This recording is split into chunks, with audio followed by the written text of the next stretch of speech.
What happened?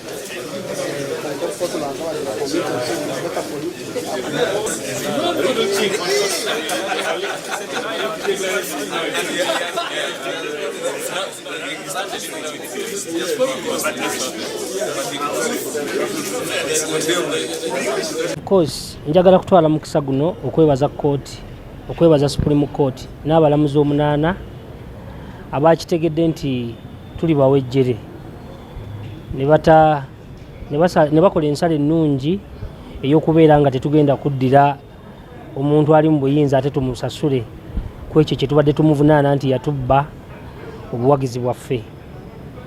Olunaku olwaleero tubadde tuzze nga tuzze okuwuliriza ensala oluvannyuma lw'okubeera nga obusobozi obutwala omusango mu maaso nga munnange ebibiina by'obufuzi ebisinga obungi ebigamba nti bivuganya gavumenti twateesa nabyo nga sinaba kuleeta musango mu Kooti ne bikkiriza nti bigenda kunneegattako.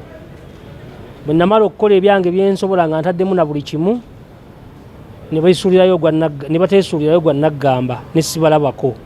Nagenze kulaba abalala nga bali mu kusala bava ate eno gye tulwanyisa mwami Museven bali ate kugenda kukola naye. So ne tugamba kanjijeyo omusango tugende ku pulaani B. Era njagala kutegeeza eggwanga nti nze nga Kasibante ne National Peasant Party tebinnaggwa. Ekyawano kiganye wiiki ejja ku lunaku olw'Emmande oba ku lunaku olw'okubiri ngenda kubeera ne press conference okulangirira kiki ekiddako. So nja kusaba bannayuganda mwenna okutwegattako tutambulire wamu. Nammwe mwenna abatambula nga mugamba bannayuganda nti ddala General Museven mukoye mu buyinza temukyogera bwogezi mu bigambo wabula mukiteeke mu bikolwa nga naffe bwe mulaba tugezezzaako okukiteekwa mu bikolwa ne tulemererwa ku sayidi eno ne pulaani endala ze tuleeta tusuubira nti zigenda kusobola okutuyambako okulaba nga General Museven tumuggyako obuwanguzi bwaffe. Kooti tugisanyugidde ffe ng'ekibiina kya NRM ekyawangula akalulu kano nga kandidati waffe ow'ekitiibwa Yoweri Tibuhaburwa Kaguta Museven nga yayawangula n'obutundutundu 71 n'obutundutundu 65 ku buli 100 nga bwe twateeka empoza yaffe mu Kooti era nga bwe twababuulira mwenna ennaku ezo zonna twabagamba nti ayawaaba omusango guno teyalina bujulizi na bumu era ne mu Uganda monna ne bw'ogitambula temuli bujulizi na bumu tolina kyojja okusanga nti oba akalulu bakabba nti oba bakakumpanya mu ngeri yonna obwo obujulizi tebuliiwo wabula ayawaaba yali ayagala nti ye bamukkirize akole audit oba okukebera mu bintu byonna ebyaliwo oba oli awo anaafuna ekintu kyonna kyaneesibako kyaneekwasa okuwoza omusango naye ate nga si bwe batyo si bwe bawoza misango bwe batyo osooka n'ofuna obujulizi n'ogamba kituufu bankoze bubi wano bampiziza bubi kanteekeyo omusango.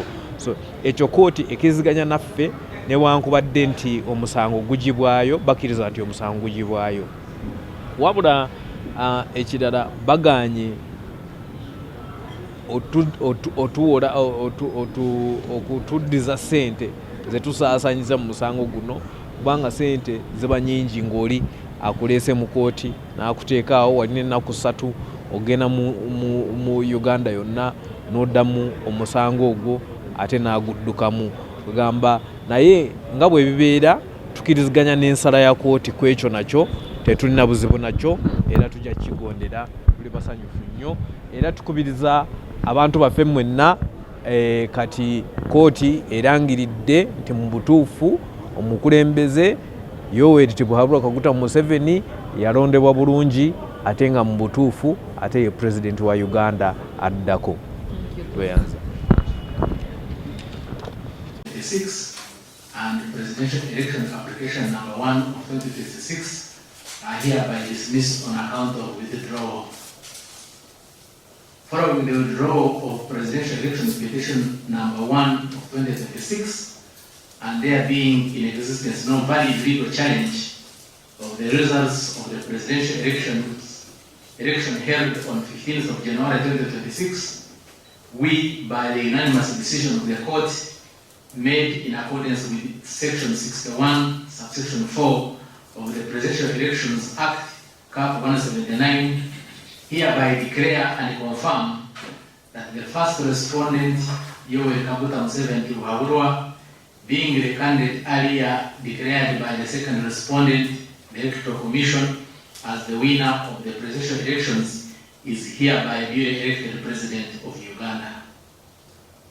By majority decision, Madrama, Justice of the Supreme Court dissenting, each party shall bear its costs of the petition and the application arising therefrom, including the current application. It is so ordered. Between the branches of government and ensure predictability in the law, I will depart from the 2021 decision pursuant to Article 132, Clause 4 of the Constitution. I will order that the costs prescribed by the statute be taxed and paid by the petitioner to the respondents. The respondents possess the power to waive their entitlement to costs if they so wish, but the court should not exercise that power for them in disregard of the law. I reiterate my opinion of the question of costs is in the minority, and I accordingly abide by the decision of the majority. Thank you.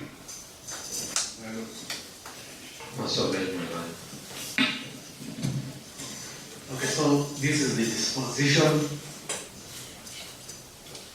by the unanimous decision of the court. While making the decision to institute the petition or not, the decision to institute and prosecute a presidential election petition is a very, very serious matter and ought to be treated as such, because a presidential election petition is not an ordinary litigation. It relates to the highest office in this land. The constituency of the presidency is the whole country, which had over 50,000 polling stations in the just concluded elections. Gathering evidence from such a constituency, evaluating that evidence by the lawyers, and eventually presenting it to court within the prescribed 15 days has serious logistical and organizational implications. All these were foreseeable if the petitioner and his advisors had put more serious thought about the decision they were making and its practical. For permission to withdraw presidential election petition number 1 of 2026 and presidential election application number 1 of 2026. he further requests this court not to condemn him in the course occasioned by the withdrawal. The respondents do not oppose the application for withdrawal. However, the first and second respondents have requested court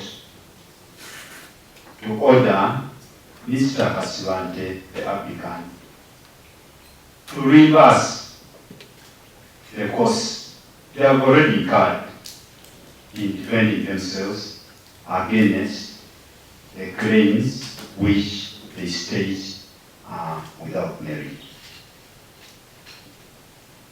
How did we get here? So this is the background. The applicant contested in the just concluded presidential election, along with the first respondent, His Excellency Museven, and 6 others.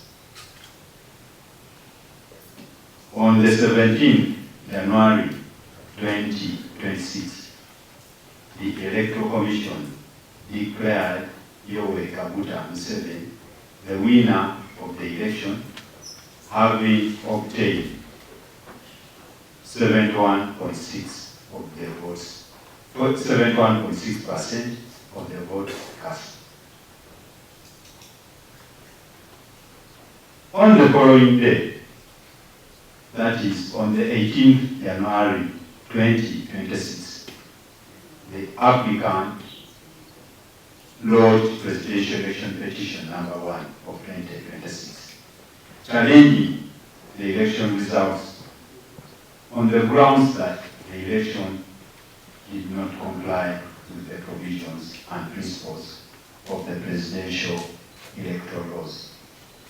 On the same day, the applicant filed presidential election application number 1 of 2026 for discovery and inspection of the documents used in the presidential election, both electronic and in hard form.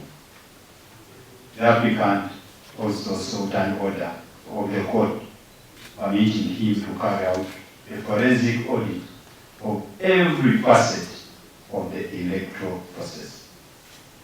The respondents denied the allegations in the petition, contending that the applicant's grievances were merely speculative and lacked supporting evidence. According to the respondents, the election reflected the genuine outcome of the will of the people and expressed the will of the electorate.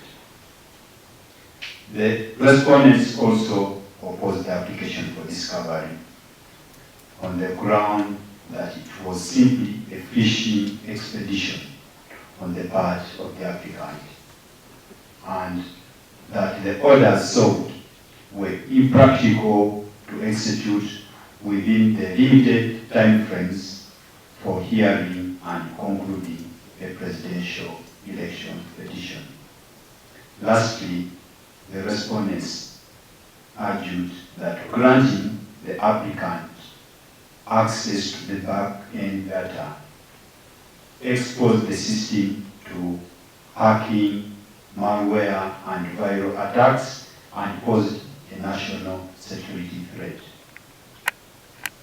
The court had the arguments. The level playing field doctrine demands strictness. If a petitioner is allowed to bypass financial consequences while the respondent is held to a cast-in-stone timeline,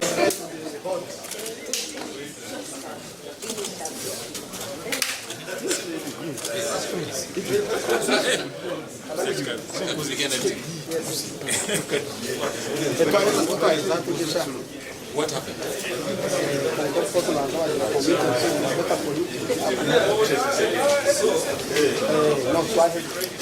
happened?